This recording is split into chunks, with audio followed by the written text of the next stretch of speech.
Hello and welcome to the Unpractice space. I am Dr. Rachel White Galvin, your host. And this month we've been focusing on posture and how classical musicians, we love to talk about posture. And it is kind of like it's a big focus.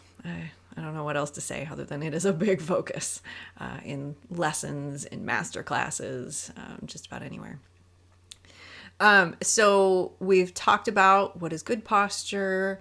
Last week we talked about tension and chronic tension. And today I wanted to talk about ergonomics. No one really focuses on ergonomics until they're experiencing trouble, like pain, numbness, chronic tension. And then it's really common for them to pour all their money into ergonomics as a solve-all magic bullet. This $200 shoulder pad will solve all my problems, or this $20,000 specially designed instrument will make my pain stop. Ask me how I know. So I once had a personal training client who happened to be a world-renowned ergonomic chair designer.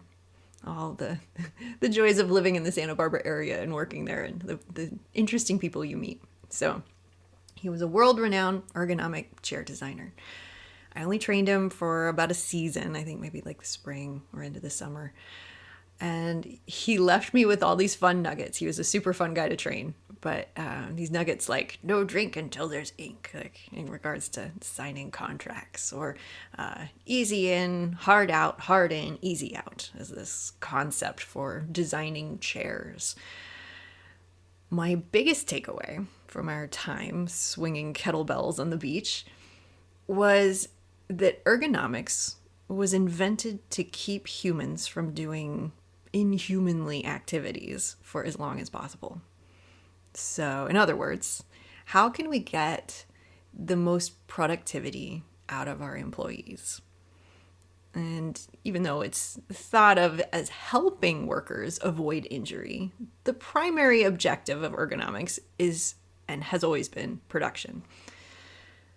When workers are injured less, they can do more, right?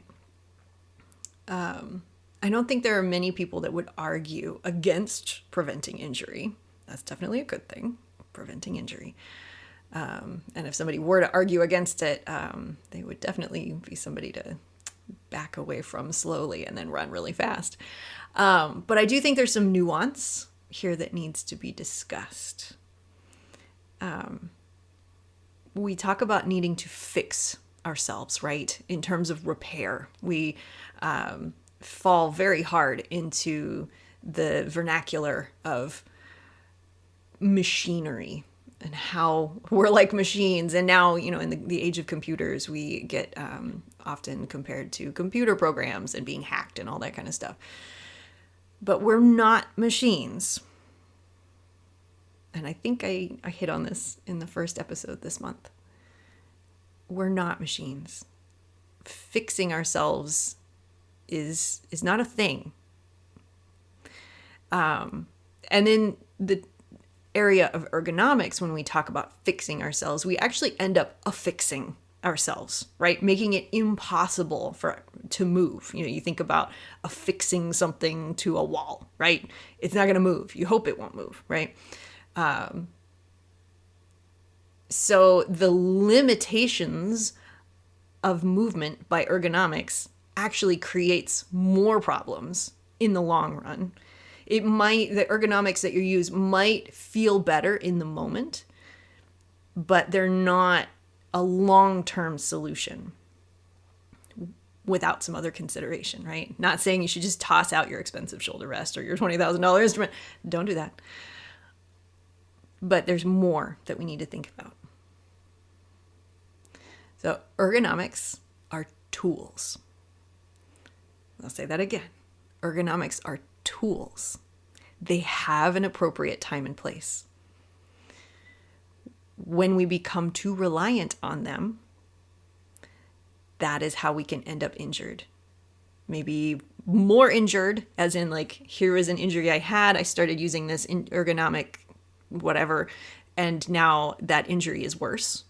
Or maybe that injury feels better, but something else has come up. Another pain, a new pain has come up. Ergonomics can become a time, money, and energy suck. Just like it's easy to hyperfixate on posture, it's just as easy to hyperfixate on the search, the holy grail search for that perfect ergonomic setup. But it doesn't exist because ergonomics are just a tool. Ergonomics are not the whole answer. So here are a few things I think that anybody who's finding themselves in that search for the ergonomic things, especially when it's like really hitting your wallet hard. But here are a few things that I think one should also be thinking about. Number 1, rest. How much are you resting? How are you resting? Because these ergonomic tools, like I said, keeping humans doing things inhumanly for as long as possible. So the whole point is to keep you going for longer. Number 2, how are you moving? What is your moticillary? My fun little word that I've made up. What is your movement vocabulary? Moticillary. See? Is it varied? Is it novel? Are you exploring new ways to move?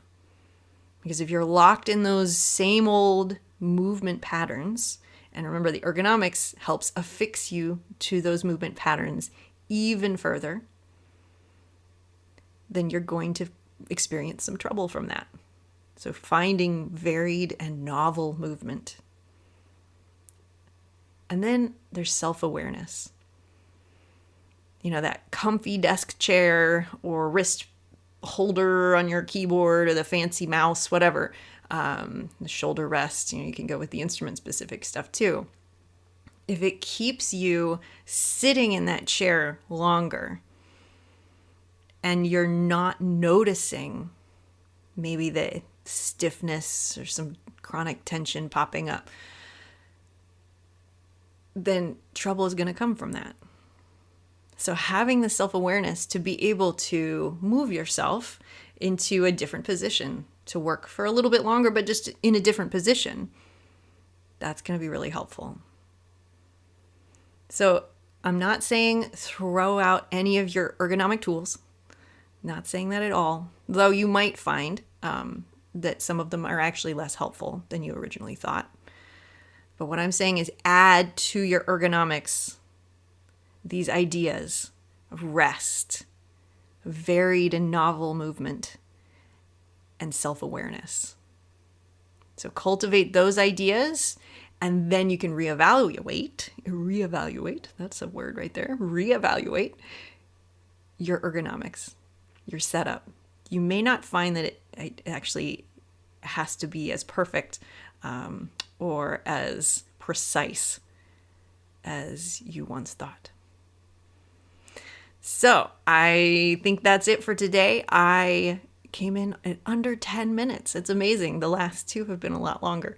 But I think this is short and sweet. And please let me know in the comments or in message if you have any questions or anything that you'd like to add to this conversation. Maybe you disagree, and that's okay. Totally okay. But I'd love to hear from you. So that's it for this week. Bye for now.